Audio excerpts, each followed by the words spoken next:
오늘 하나님 말씀은요, 마태복음 13장 1절에서 9절 말씀입니다. 오늘 임원들도 있고 선생님들도 많으니까 제가 한 절 읽고요, 우리 선생님들과 임원들 한 절씩 교독하도록 하겠습니다. 그날 예수께서 집에 나가사 바닷가에 앉으심에 우리가 그에게로 모여들거늘 예수께서 배에 올라가 앉으시고 온 무리는 해변에 서 있더니 예수께서 비유로 여러 가지를 그들에게 말씀하여 이르시되 씨를 뿌리는 자가 뿌리러 나가서 떨어짐에 새들이 와서 먹어버렸고 더러는 흙이 얕은 돌밭에 떨어짐에 흙이 깊지 아니하므로 곧 싹이 나오나 해가 돋은 후에 타서 뿌리가 없으므로 말랐고 더러는 가시떨기 위에 떨어짐에 가시가 자라서 기운을 막았고 좋은 땅에 떨어짐에 어떤 것은 100배 어떤 것은 60배 어떤 것은 30배의 결실을 하였느니라. 함께 읽겠습니다. 귀 있는 자는 들으라 하시니라. 아멘. 네, 오늘 말씀의 제목이요, 네, 말씀은 꼭 심겨져야 됩니다 라는 제목으로 우리 함께 나가겠습니다.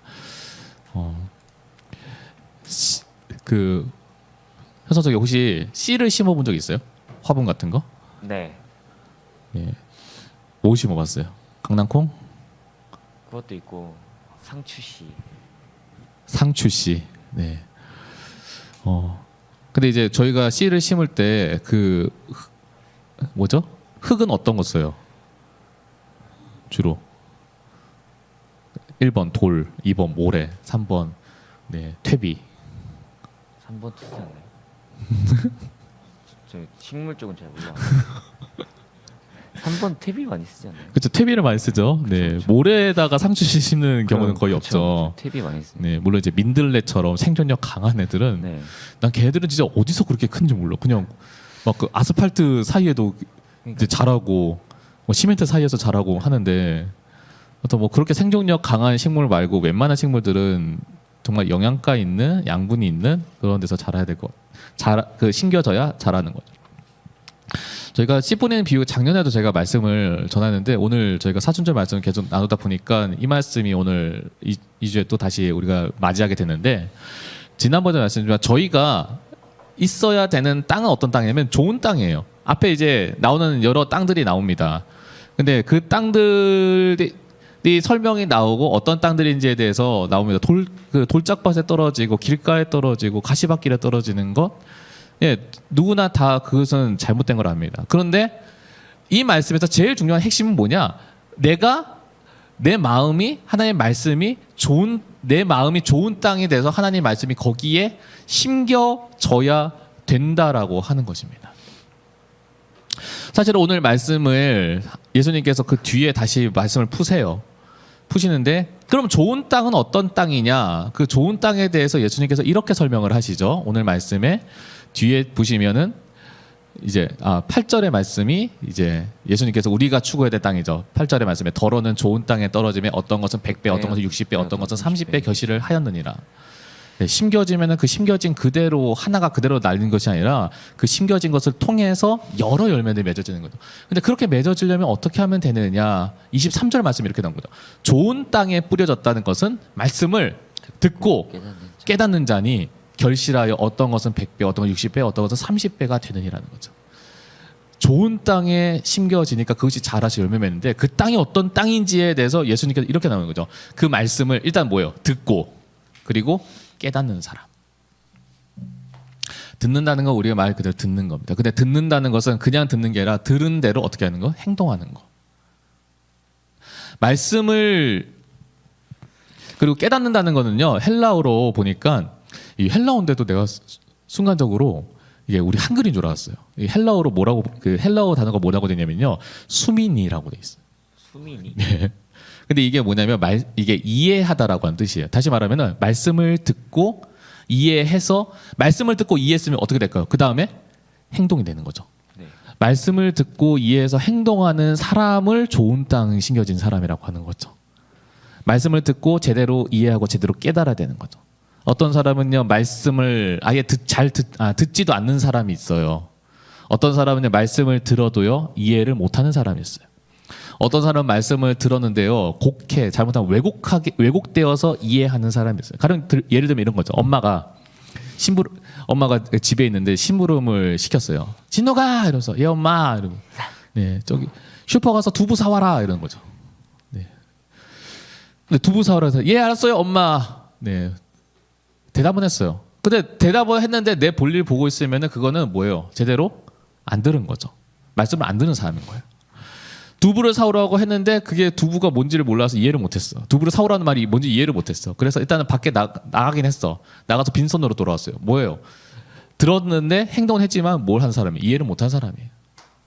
두부를 사러 밖에 나갔어. 근데 아무 생각해보니까 두부보다는 내가 그냥 고기 사오는 게 더 좋을 것 같아. 그래서 소고기를 사왔어요. 어떤 사람이에요? 말씀을 들어서 이해는 했지만 뭐예요? 잘못 이해한 사람이 되는 거죠. 오늘 말씀에서 그런데 어떤 사람이냐면 말씀을 들었어요. 근데 행동하지 않는 말씀을 안 듣는 사람 듣긴 들었잖아. 근데 말씀의 자리에 있으면서도 아무런 행동하지 않는 사람이 되라는 것도 아니고 말씀을 이해하지 못하는 채로 그냥 있는 사람이 되라는 것이 아니라 말씀을 제멋대로 해석하고 이해하는 사람이 아니라 어떤 사람이면 말씀을 제대로 듣고 이해해서 행동하는 사람이 되라라고 하는 게 오늘 말씀의 제일 중요한 핵심이라는 거예요. 여러분 그게 그 말씀을 제대로 듣고 이해하고 행동하는 사람이 우리가 되도록 노력해야 되는 거예요. 우리는 성경이 뭔지 알아요. 성경이 우리에게 유익한 줄 알아요. 그걸 부정하는 사람은 아무도 없어. 아마 우리 중에서 성경이 유익하지 않다라고 부정하는 사람 누가 있겠어요? 없을 거예요. 중요한 건 뭐예요? 좋은 것을 알면서도 좋은 것을 알매도 불구하고 그 좋은 것을 내가 그대로 따르지 않는다면은 뭡니까? 그게 왜 좋은지에 대해서 내가 경험해 보지 못하는 거예요. 그러니까 처음엔 이해가 내가 들은 대로 행하지 않기 때문이에요. 두 번째가 내가 제대로 이해하지 못하기 때문에. 그러니까 결과적으로 어떻게 됩니까? 내가 이해하지 못하기 때문에 내가 들은 대로 행하지 않기 때문에 말씀을 듣고 따르는 것을 포기하는 사람이 되는 거죠. 진정한 믿음의 사람은 어떤 사람이냐? 이해가 되지 않더라도 그 말씀이 내가 이해되도록 몸부림치고 노력해서 하고자 하는 그 간절함이 내게 있어야 되는 거죠. 제가 약간 광고를 드리면요. 그래서 우리가 CSI를 또 해야 되는 거예요. 왜 이야기를 하냐면요. 여러분 제가 진지하게 생각해 보세요. 왜 내가 예배 드려야 되는지를 모르는데 예배 드리고 있으면 그거보다 끔찍한 게 어디 있어? 왜 내가 기도해야 되는지를 모르는데 기도가 뭔지도 모르는데 기도라는 것을 뭐라고 설명도 못 하는데 기도하라고 하면 그거만큼 곤욕스럽고 끔찍한 게 어디 있어? 그래서 저는 이해가 되는 게 지금이야 우리가 지금 비대면 예배드리고 지금 거리두기 하다 보니까 올해 지금 겨울에 TBS를 못 했잖아요. 아, 네. 근데 TBS 하면서 어떤 애들은 TBS가 굉장히 무섭다고 생각하는 애들도 있을 거예요. 왜냐면 밤새 기도하는 애들. 밤새 찬양한다. 근데 잘 보세요. 왜 기도해야 되는지를 모르는데 밤새 기도를 어떻게 하겠어요? 왜 찬양해야 되는지를 모르는데 그 찬양이 내한테 얼마나 내 영에 유익하고 내 영을 새롭게 깨우는 일인데 그게 뭔지도 모르는데 어떻게 내가 찬양하겠어? 그러니까 내가 뭔지도 알지도 못한 채로 신앙생활을 한다는 거는 이거는 여러분 사상 최악의 가장 끔찍한 비극인 거예요. 그래서 우리가 그걸 알아가는 시간이에요. 그게. 자, 여러분한테 제발 이거 좀 해주세요가 아니라 저는 죄송해요. 여러분들이 하던 안 하던 저는 괜찮아요. 저는 제가 중고등부 사역자고 중고등부 사역자이기 때문에 여러분에게 해줄 수 있는 하나님께서 부르시는 명령 가운데 가장 유익하고 여러분의 신앙을 도울 수 있는 가장 좋은 방법이 뭘까를 찾다가 이거를 하는 거지. 제가 이거를 해가지고 여러분에게 유익을 얻을 수 있는 건 아무것도 없어. 단지 여러분들이 한다고 하는 것은 여러분들이 유익한 거지. 여러분이 안 하면은 죄송해요. 여러분이 손해야. 잘 생각해 보죠. 여러분 결정하셔야 돼요. 예. 자, 어쨌든 제가 이렇게 얘기해도 CSR에 관심 없을 수도 있어. 왜 그럴까요? 간단해요. 말씀보다 더 좋아 보이는 것이 세상에 너무 많아. 솔직히 말해요. 성경보다 여러분 성경 시간 보는 시간이 더 많아요. 여러분 웹툰 보고 게임하고 애니 보고 여러분 덕질하는 시간이 더 많아요. 간단하죠. 그게 더 그게 더 나한테 더 좋아 보이거든요. 성경은 되게 뻔해. 어떤 사람은 성경 얘기하면 그냥 착하게 살라는 건 하나님 말씀대로 살라는 거잖아요. 다윗과 골리앗 싸워가지고 다윗이 이기잖아요. 예수님 돌아가셨다가 3일 만에 다시 부활하셨잖아요. 어떤 분은 너무나 많이 읽고 너무나 많이 알려져 보니까 뻔하다고 생각을 해요. 뭐 드라마나 만화 보면 그 다음에 어떻게 될까 되게 궁금하고 하잖아요. 그러다 보니까 이게 더 나한테 더 자극적이고 더 나에게 더 기쁨을 주고 더 나에게 재미를 주기 때문에 우리가 성경이 점점점 우리의 관심사에서 멀어져 갈 수 있어요. 근데 여러분 그거 아셔야 돼요. 그런데도 불구하고 우리에게 진짜 필요한 것은 우리가 계속 공급받아야 되는 건요. 여러분들이 갖고 싶고 여러분들이 하고 싶은 게 아니라 하나님 말씀이에요. 여러분 잘 보세요. 하나님 말씀을 왜 예수님께서 오늘 비유해서 씨라고 표현했을까요? 왜 씨앗이라고 표현했을까요? 씨앗이 심겨졌을 때야 그 씨로 말미암아 다른 생명이 생산될 수 있기 때문이에요. 씨 말고 다른 것이 심겨졌을 때 다른 생명이 생산되는 일은 없어요. 금 심으면 금이 나요? 아니요. 안 나죠. 스마트폰을 새로 샀어요. 근데 동생이 스마트폰이 필요해. 고민을 하다가 스마트폰 땅에 심어요. 스마트폰이 2개가 돼요? 아니 30배, 60배, 100개가 나와요? 안 나와요. 왜? 생명이 없기 때문이에요. 말씀에는 생명이 있기 때문에 그 생명이 심겨졌을 때 그 생명이 자라서 열매가 생기는 거예요. 우리가 우리 주변에 있는 다른 것들 금처럼 아니면 스마트폰처럼 아니면 여러분이 갖고 싶은 그 어떤 것이든 그것처럼 느껴지지만 그런데 그것을 내 마음에 심어봤자 그 마음에서 자라나는 거는 생명이 될 수 없는 거예요. 오직 하나님의 말씀만이 우리가 심겨져야 그것이 자라서 생명이 될 수 있는 거예요. 다른 것으로는 생명을 대체할 수가 없는 거죠. 그래서 하나님 말씀은요. 또 다른 생명을 낳습니다. 좀 다르게 갈까요? 또 다른 생명을 살리기도 합니다. 다른 동물을 살릴까요? 아니요. 사람을 살려요. 사람의 영혼을 살리는 게 하나님 말씀이라는 거죠. 제가 책 중에 예전에 읽었는데 되게 제목이 너무 강렬해가지고 샀는데 되게 재밌었던 책 중에 이런 책이 있었어요. 당신의 심장을 살리는 하나님의 법. 근데 이제 그 저자가 이성희 변호사라고 하는 변호사님이. 근데 이 법 쪽에 있잖아요. 변호사잖아요.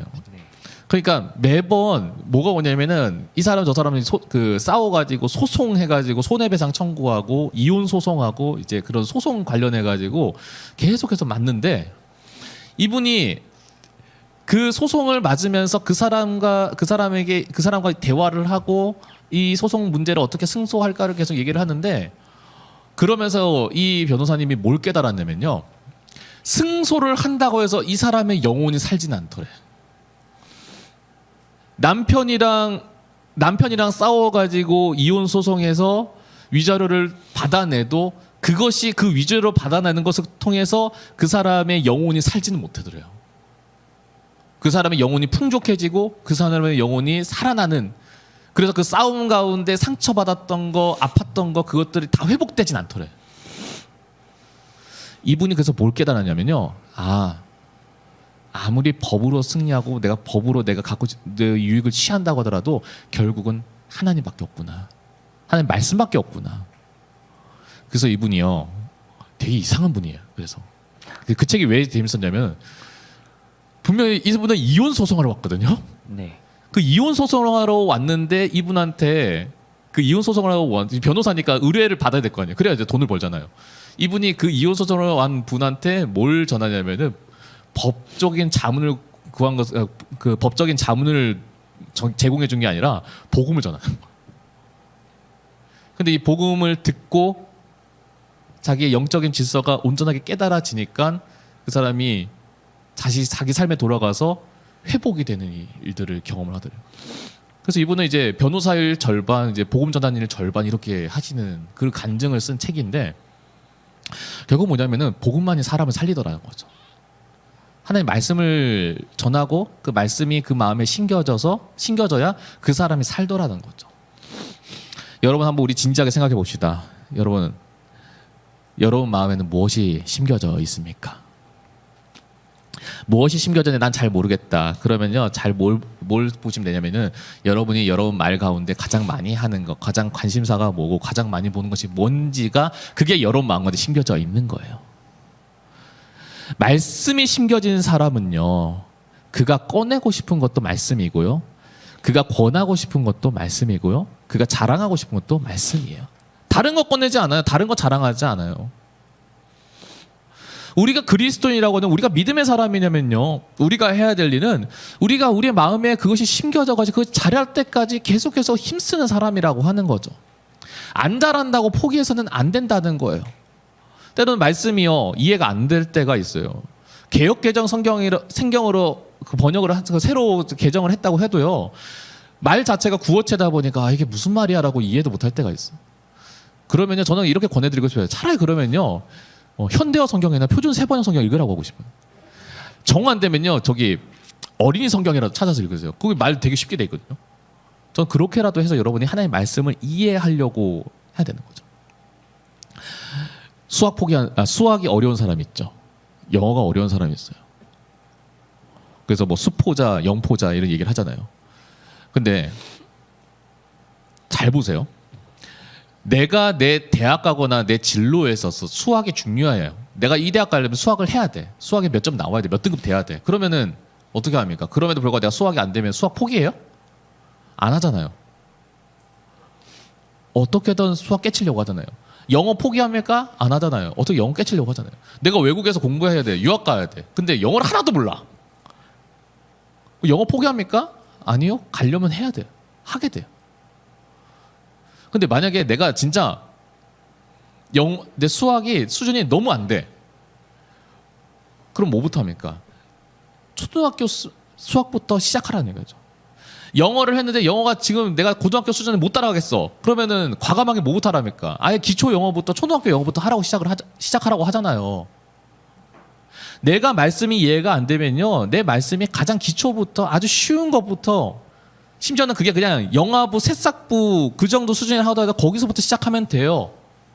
여러분이 거기서부터 말씀을 이해하면 돼요. 그게 하나님의 말씀을 이해하고 그 말씀이 내 안에서 들려지고 이해되는데 그것이 필요하다면, 그래서 여러분들이 말씀을 제대로 경험해 보라고 하는 거죠. 여러분 진지하게 여러분 삶을 돌아보세요. 내가 진짜 말씀을 제대로 경험해 본 제대로 말씀으로 능력을 경험해 본 일이 있으신가요? 그게 있어야 돼. 내가 정말, 예를 들어서 내가 정말 상처받았어. 누구도 날 위로해 줄 수 없어. 근데 성경을 읽으니까 그게 위로가 돼. 내가 고민이 생겼어요. 누구도 내 고민에 대해서 답을 못 내려줘. 근데 성경이 나한테 답을 줘. 여러분이 이런 거를 경험을 해봐야 된다는 거죠. 성경에서 하나님께서 이렇게 말씀대로 해보라고 하니까 내가 그냥 그대로 해봤어. 그리고 진짜 하나님께서 나에게 내가 자랑할 만한 은혜를 주셨어. 전 여러분들이 그러한 경험들이 있어야 된다는 거죠. 오늘 성경 퀴즈 대회를 합니다. 전 여러분들이 이 문제를 몇 개 맞출지 모르겠어요. 근데 제가 다시 얘기하자면요, 오늘 문제 수준이요, 거의 유년부에서 소년부 수준에 되는 문제예요. 그냥 마태복음에서 이 정도는 알아야 된다라고 하는 수준밖에 안 돼요. 근데 우리가 글을 풀면서 이제 진지하게 여러분 이야기했습니다. 내가 하나님의 말씀을 얼마나 잘 몰랐는지. 여러분들, 그러나 그거를 안다는 거는 이제는 내가 하나님 말씀을 더 사모할 때라는 것도 같이 안다는 거죠. 오늘 여러분들이 하나님의 말씀을 사모하는 저와 여러분 되셨으면 좋겠습니다. 말씀이 여러분에게 더욱더 간절하여져서, 그 말씀이 여러분에게 심겨져서, 그 말씀이 여러분에게 제대로 이해되어지고, 그 이해되어진 대로 살아가서 오늘 말씀에서 예수님께서 축복하신 대로 여러분의 삶이, 여러분의 주변에 생명이 넘쳐서 30배, 60배, 100배의 어마어마한 열매를 맺는 그런 수준 있는 사람이 되시는 그런 저와 여러분 되시기를, 그래서 하나님의 능력을 경험하시는 여러분 되시기를 간절히 소망합니다. 네.